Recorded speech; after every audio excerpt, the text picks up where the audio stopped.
Good day everyone, God is good all the time God is. Guys, nandito tayo ngayon sa showroom namin. Papakita ko, ikutan natin yung quick review sa Mirage G4 GLX Automatic. Actually guys, sa mga hindi pa kasi nakakapag-subscribe ng YouTube channel natin. Actually, last week na quick review na natin to eh. So syempre kasi lagi may mga bago tayong subscribers, baka magtaka sila, wala akong Mirage G4. Ngayon guys, sa mga hindi pa nakakapag-subscribe, please subscribe. Yan guys bago ko nga pala simulan, syempre, maganda kasi promo nito ngayon. Ang monthly lang nito guys, nasa 15,000 lang yung monthly sa 5 years na yun guys. 15,000 lang yung monthly, tapos low down payment. Tapos syempre, inclusive na rin yung 1 year comprehensive insurance, 3 years LTO, and then shuttle mortgage. Tapos syempre, kung ano yung gusto nyo previous, visor, full tank, dashcam na camera, and then kahit deep dish matting, lahat guys, andyan yung contact name ko, contact number ko, just feel free to inquire. Guys, huwag kayo maya magtanong, sana, madali lang ako kausap guys, kahit anong request yung previous. Yun guys, simulan na natin sa kanya exterior. Guys, sa kanya exterior, si Mitsubishi kasi, actually guys, lahat ng Mitsubishi equipped with the raised body. Yung raised body na tinatawag namin, ay yung reinforcement impact for safety evolution. Yun yung raised body. Actually guys, dinesign talaga siya para sa just in case na may collision, pagka tinamaan ng collision yung sasakyan, hindi basta-basta pumapasok yung impact sa loob ng passenger. So, ang benefit nun is for safety sa passenger. Tapos guys sa kanyang gilid, kung mapapansin nyo guys mayroon yung tinatawag na side impact beam. Yan, for safety rin yun. Bukod sa, meron siyang airbags na 2 airbags. Tapos, syempre guys si Mirage G4 equipped yan ng anti-lock braking system ngayong 2026 guys electronic brake push distribution, tapos equipped din siya ng hill start assist control, equipped din siya ng Mitsubishi active and traction control, tapos meron din siyang brake assist. Yun yung mga bago rito kay Mirage G4. Tapos guys kung makikita nyo guys naka LED daytime running light na siya. Yan, LED daytime running light, tapos LED projector headlight. Yan, wala siyang fog lights guys kasi lang siya GLX. Tapos, siyempre, yung iconic na pagka Mitsubishi, kilala tayo sa new aerodynamic shield design. Yan, nakakatulong yan para sa yung salpok ng hangin. Hindi masyadong salpok ng hangin, so napiprevent niya yung fuel efficiency. Tapos guys equipped with laminated windshield.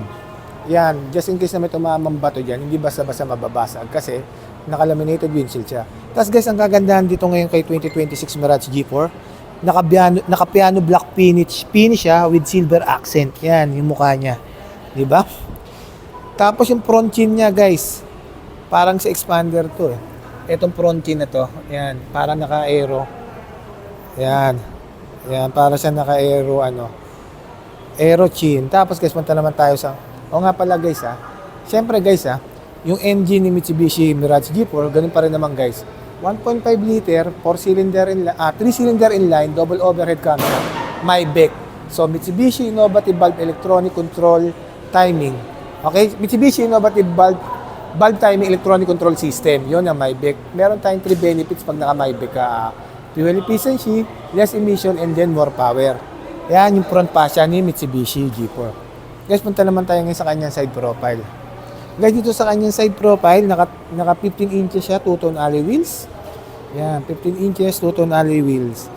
Yan, pati sa gilid guys. Yan, yan. Tapos guys syempre ang kanyang suspension niya, syempre, sa front pala naka-disc brake yan. Disc brake sa front, tapos dito sa likod, naka-drum brake siya. Tapos guys ang suspension niya guys, MacPherson strut, coil spring with the stabilizer bar. Tapos guys meron siyang dimension. Meron siyang dimension guys yung width niya, dimension niya. Yan. Yung overall length niya 3,795.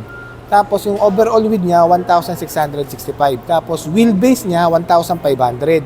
Tapos yung minimum ground clearance niya 160. Yan. Tapos syempre guys, meron siyang fuel tank capacity na 35 liters. Yan guys, tapos punta tayo sa loob guys discuss natin yung loob. Ayan guys Guys, pwede na to si Mirage G4. Tingnan nyo guys yung sidings niya. Dito muna tayo sa sa kanyang driver sidings. Ito, ayan, ito. Guys okay na yan guys. medyo ano na yan, medyo sopaded na rin ito na plastic. Tapos siyempre, ang kanyang seat material, yan, ang kanyang seat material, siyempre naka high fabric, yan, high fabric yan. Tapos guys steering wheel niya guys yan. Ito yung steering wheel niya, dito yung audio control. Tapos dito naman yung control sa bintana, ayan. Tapos dito yung control ng parking sonar. Tapos multi-information display. Hindi, sa MID, multi-information display yan. MID, analog lang siya. Tapos yan guys naka-smartphone link display audio na rin yan Smartphone link display audio. Ano yan guys, with the connectivity of Android Auto and Apple CarPlay. Tapos ang kanyang suspension guys ang kanyang transmission guys naka-CVT yan guys, continuous variable transmission. Yan. Yan ang kanyang Tapos guys, yan ang kanyang dito sa harap. Yan. Tapos dito sa likod guys, pakita ko yung yung bago rito sa likod.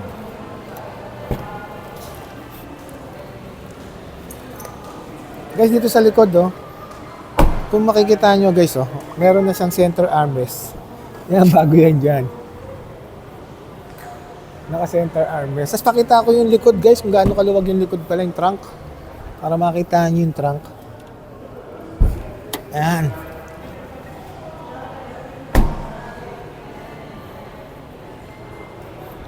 Ayan guys. Guys, ito yung likod Pakita ko yung trunk Ayan guys, ito. Ayan napakaluwag guys Nakita nyo kung sobrang luwag ng Mirage G4.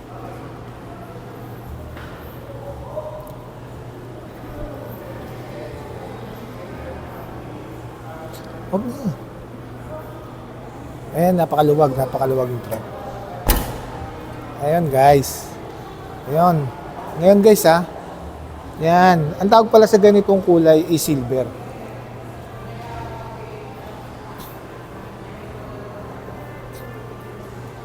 Ayan guys ulitin ko lang guys ang monthly ngayon ng Mirage G4 namin guys, 15K monthly lang.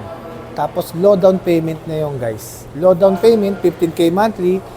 Tapos kung anong previous gusto nyo guys, madali lang po ako kausap. Andyan po yung contact number ko, contact name ko. PM lang kayo guys, napakadali ko pong kausap kung ano pong gusto nyo previous. Yon, once again, my name is Winfred B. Puspus, ang lagi nagsasabing anumang hirap ang pagdaanan natin dito sa mundo, mananatiling mabuti ang Diyos. Thank you so much guys, salamat, God bless.